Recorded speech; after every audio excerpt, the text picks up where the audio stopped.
a encore donné comme occasion, alors que nous aimons à le rappeler, plusieurs ont quitté, Seigneur, oh Dieu, ce monde prématurément, d'une manière ou d'une autre, car nous ne pourrions pas citer de nombreuses fois et de nombreuses manières combien de personnes ont quitté la terre cette semaine. Seigneur, mais nous savons une chose, si nous vivons ce matin, assurément c'est pour te donner, t'offrir l'occasion, Seigneur, de faire de nous des créatures, Seigneur, nouvelles, nées de nouveau, baptisées de ton esprit, Amen. Se préparant, Seigneur, à quitter ce monde pour entrer dans un autre monde. Ainsi, Seigneur Jésus, parle-nous ce matin. Je te prie, je me mets de côté, je me mets hors du chemin. Nous invitons la gloire divine de l'Éternel à descendre en ce lieu.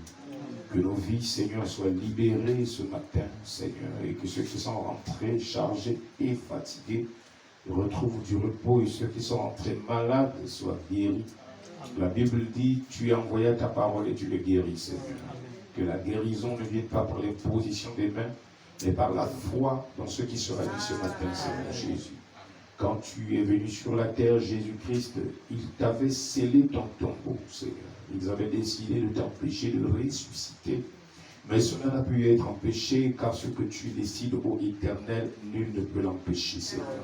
C'est ainsi que la pierre fut roulée et tu sortis de là-bas du tombeau. Seigneur, nous avons besoin chacun d'être libéré de son tombeau, Seigneur. Viens ôter la pierre qu'il y a au devant de mon frère, le monde de ma sœur. Nous étions sûrement enfermés quelque part, retenus quelque part. Et Satan avait décidé, Seigneur, sûrement, de mettre fin à nos vies. Mais Dieu notre Père, tu nous as appris vendredi que celui qui est fort, c'est celui qui vient d'en haut. Celui qui est de la terre est dominé par celui qui est d'en haut. Satan est de la terre, les sorciers de la terre. Mais toi, Maître suprême, Dieu Tout-Puissant, tu es d'en haut, Seigneur Jésus. Jean-Baptiste a dit, celui qui vient d'en haut est au-dessus de tous. Seigneur Jésus, tu es au-dessus de tous. Ainsi, reçois-en la louange, la gloire et l'honneur. C'est au nom de Jésus-Christ, notre Seigneur et notre Dieu, Christ ressuscité et qui célébrons aujourd'hui, nous, les enfants, le matin de Pâques, de résurrection, au nom de Jésus pour ta gloire. Amen. Amen. Que Dieu vous bénisse. Asseyez-vous. J'espère que vous allez bien. Y a-t-il de nouvelles personnes ce matin? Amen. Levez la main. D'accord. Voilà. 1 personne, 2 personnes, 3 personnes, 4 personnes. Tu es nouveau ici ou tu es ancien? Tu es ancien. Ah, ok, d'accord. Ok. Ok, que Dieu vous bénisse richement. Dimanche passé, nous étions chez le pasteur Yannick, où on avait besoin de ce petit don, ce don que tu m'as donné pour aller prêcher, et je suis allé prêcher. Ça fait du bien, ça a apporté la restauration et beaucoup de choses là-bas. Et j'espère que ce matin, le Seigneur a mis un poids dans mon cœur. J'avais un sujet que je voulais aborder.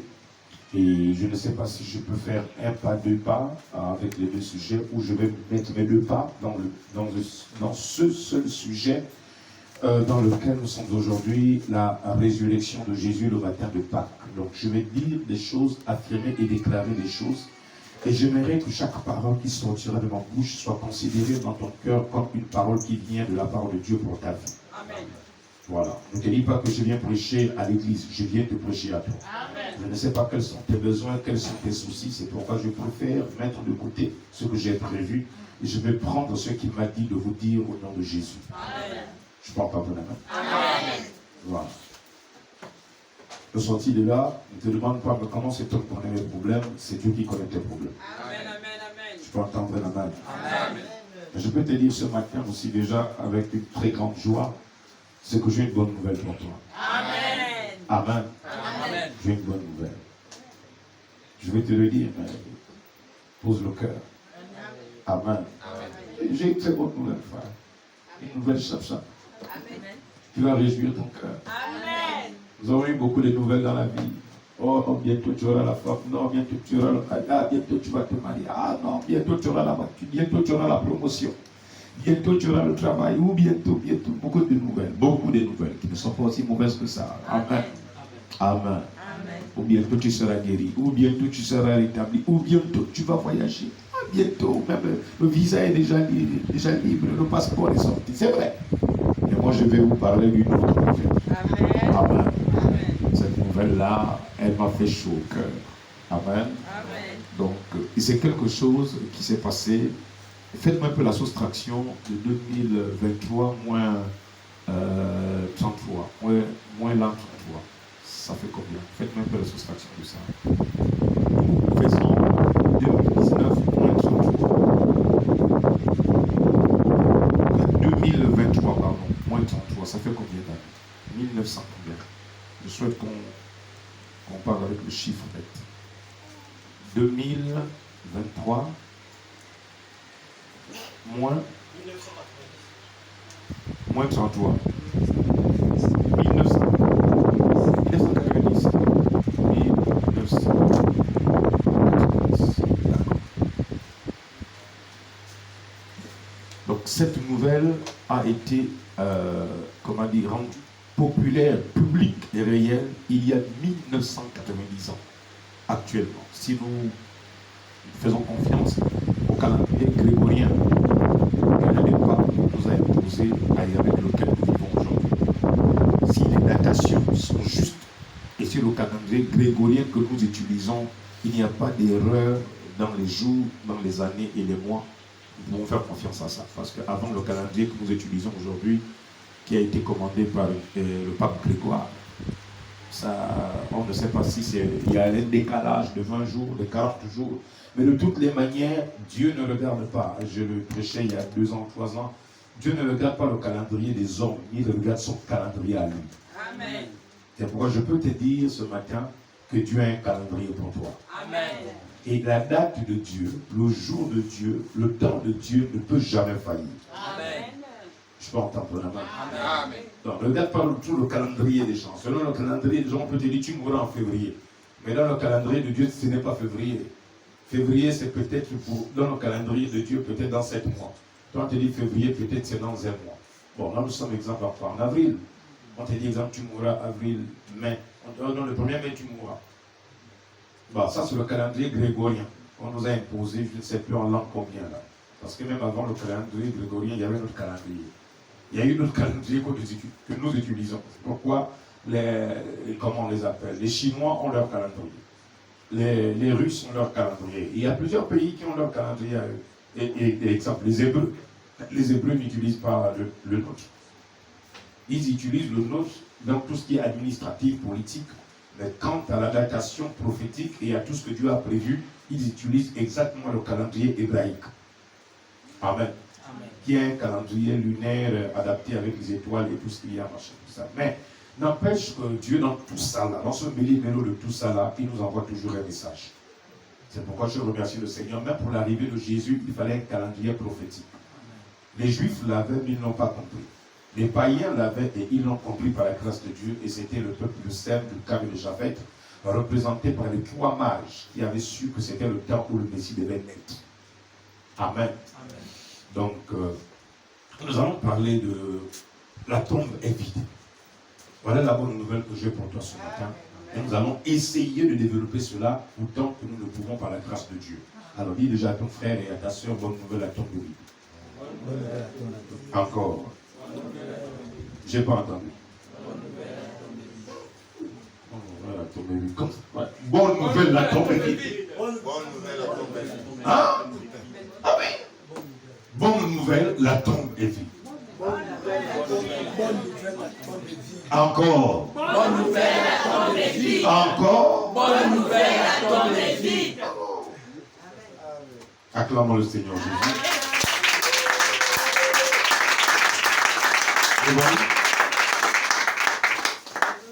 Ouvrons nos Bibles dans le livre de Matthieu, chapitre 27.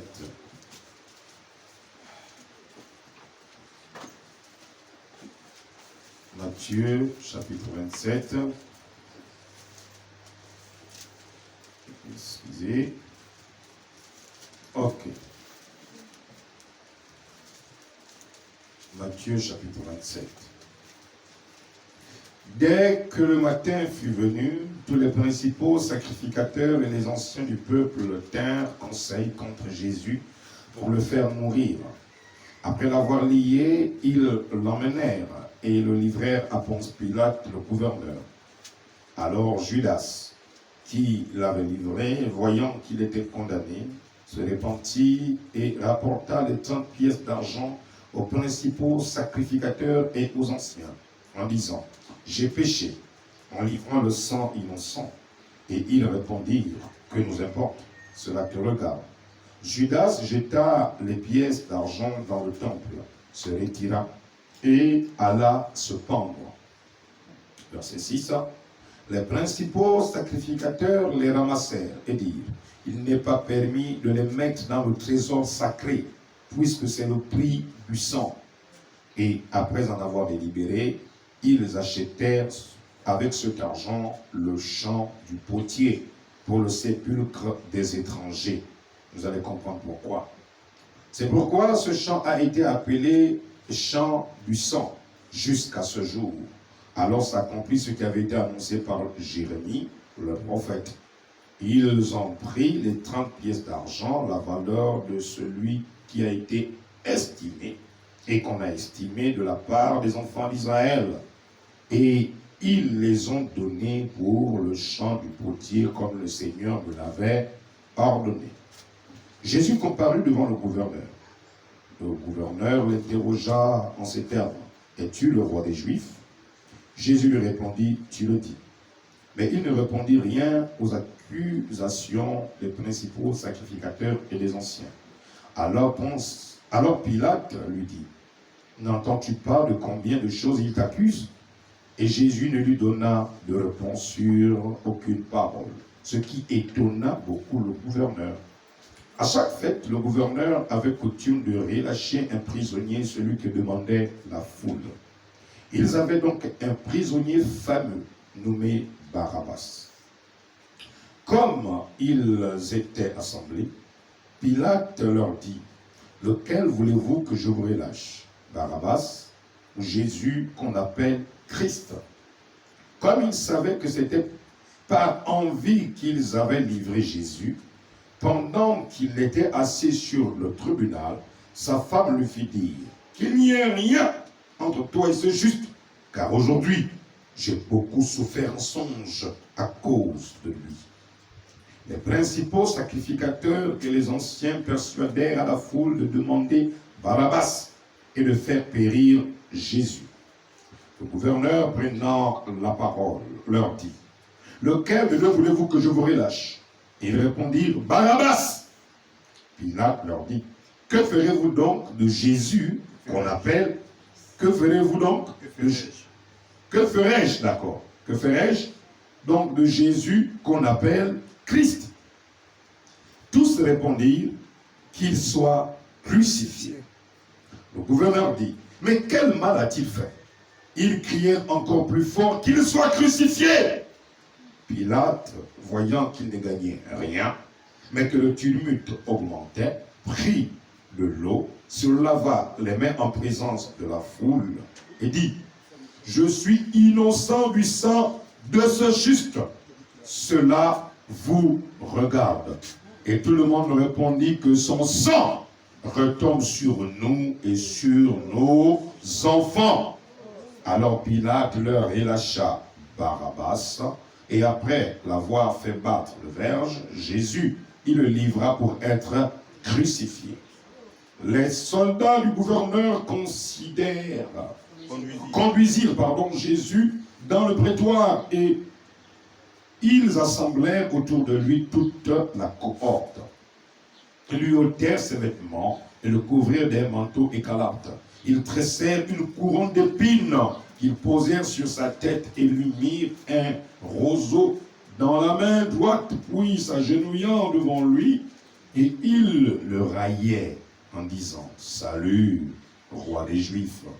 Et ils crachaient contre lui, prenaient le roseau et le frappaient sur la tête, où il y avait déjà une couronne d'épines. Après s'être ainsi moqué de lui, ils lui ôtèrent le manteau et le remirent ses vêtements. Ils l'amenèrent pour le crucifier. Lorsqu'ils sortirent, ils rencontrèrent un homme de Cyrène appelé Simon. Ils le forcèrent à porter la croix de Jésus. Arrivé au lieu nommé Golgotha, ce qui signifie lieu du crâne, ils lui donnèrent à boire du vin mêlé de fiel. Mais quand il eut goûté, il ne voulut pas boire. Après l'avoir crucifié, ils se partagèrent ses vêtements en tirant au sort afin que s'accomplisse ce qui avait été annoncé par le prophète. Et ils se sont partagés mes vêtements, ils ont tiré au sort ma tunique. Oui, ils s'assirent et le gardèrent. C'est où ça? Pardon. Pour indiquer le sujet de sa condamnation. On écrivit au-dessus de sa tête, celui-ci est Jésus, le roi des Juifs.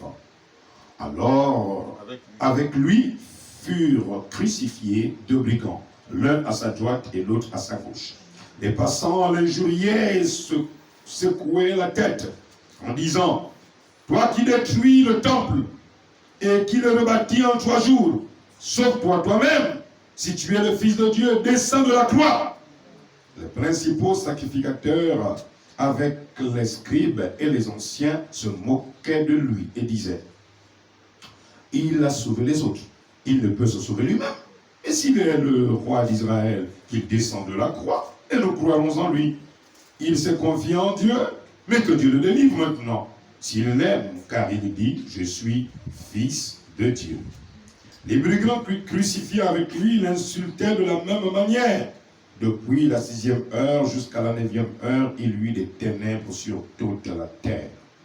Et vers la 9e heure, Jésus s'écria d'une voix forte, Élie, Élie, lama sabachthani, c'est-à-dire, mon Dieu, pourquoi m'as-tu abandonné?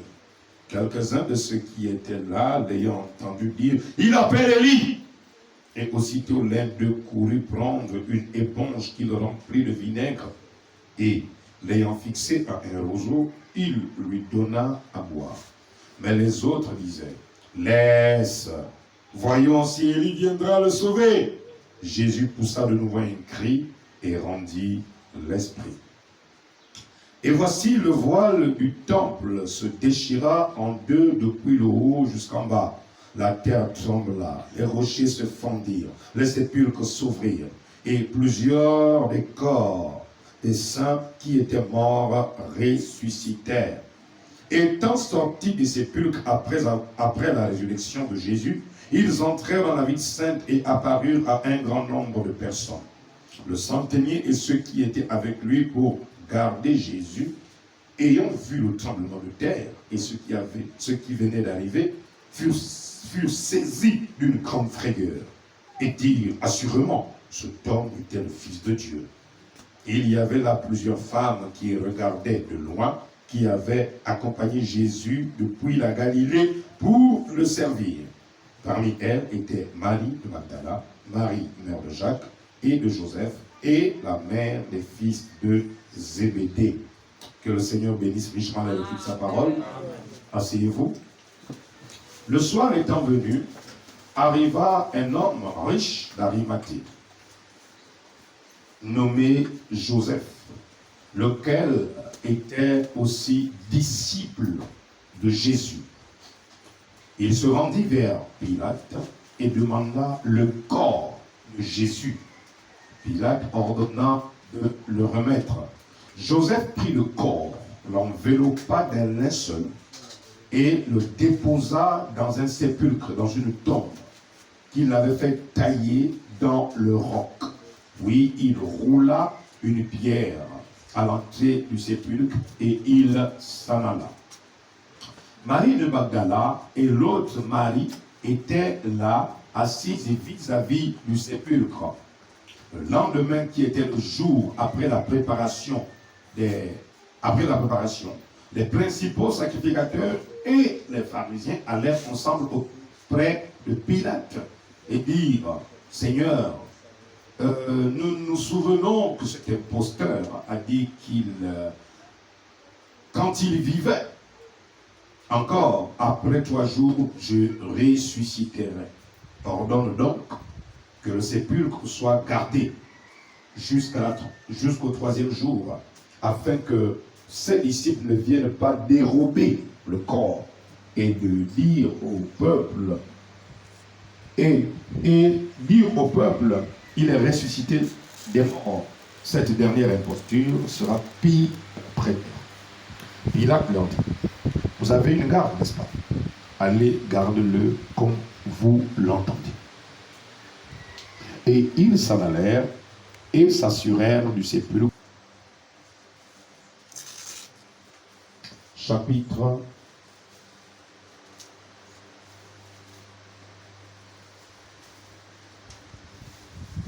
18.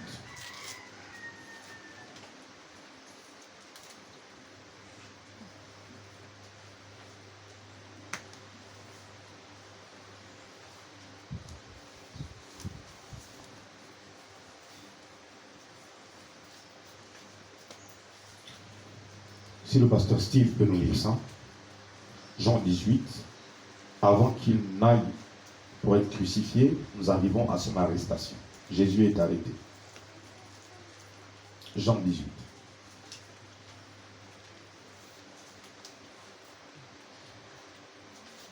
La lecture sera aussi un peu longue, mais supportée.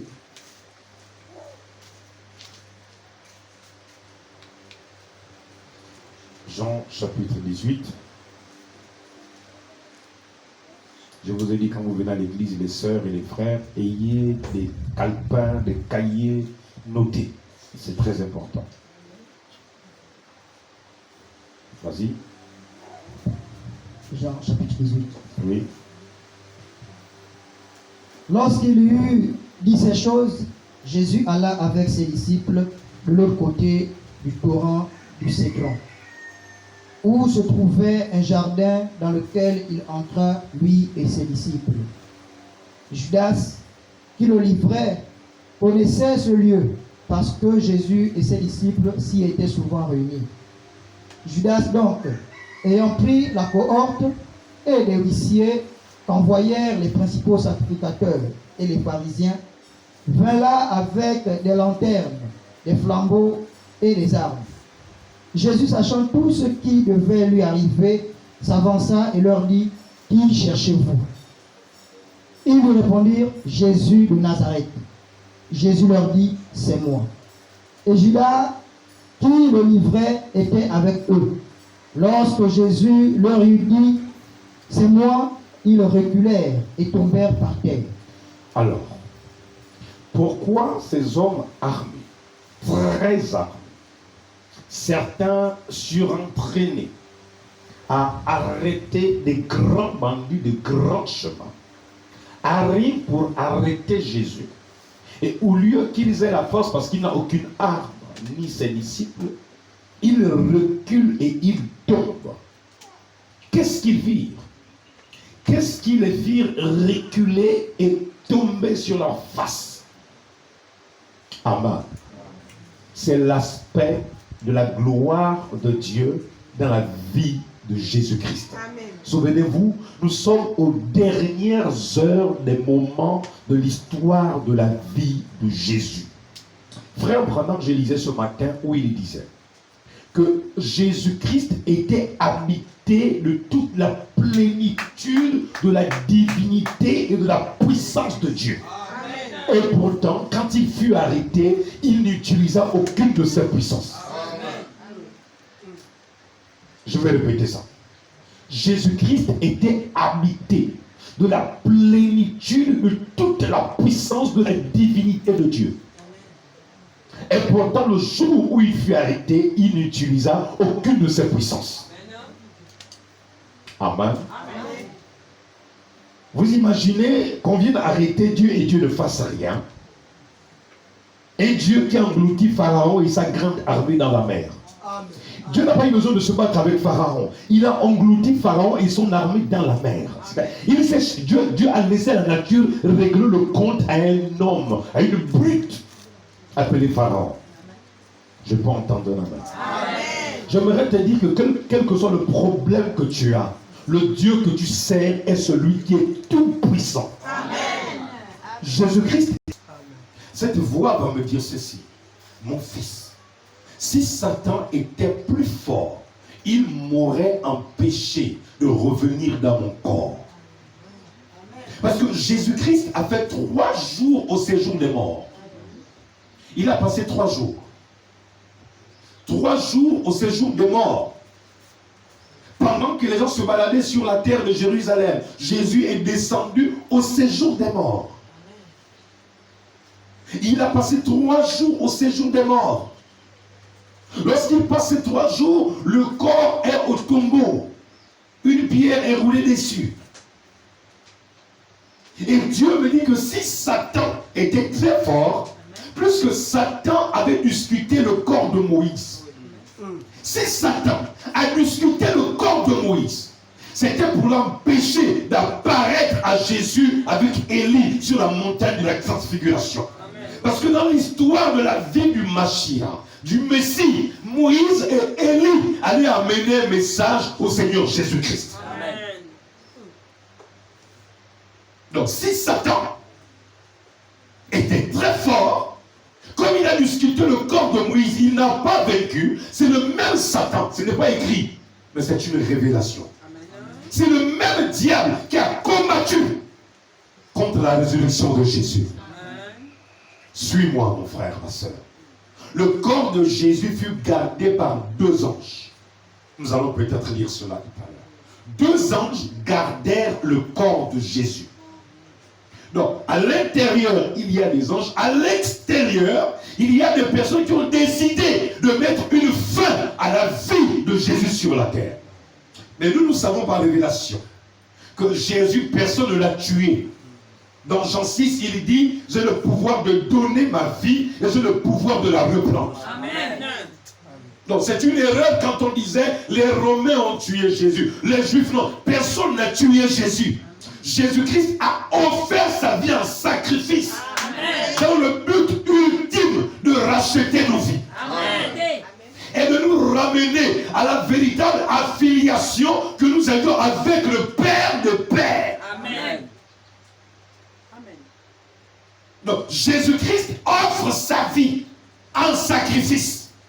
Mais pour qu'il offre sa vie en sacrifice, il faut qu'il y ait des humains qui prennent une décision en encontre du plan de Dieu. Amen. Parce que Dieu ne veut pas qu'on meure. Dieu ne veut pas qu'on tue. Mais comme Dieu connaît la nature de l'homme, c'est pourquoi il a permis que parmi les disciples, il y ait un Judas, un traître. Comme dans certaines églises, il y a des traîtres. Ce ne sont pas tous ceux qui viennent à l'église, qui viennent entendre la parole pour la garder. Il y a toujours des traîtres. Amen. Merci Seigneur.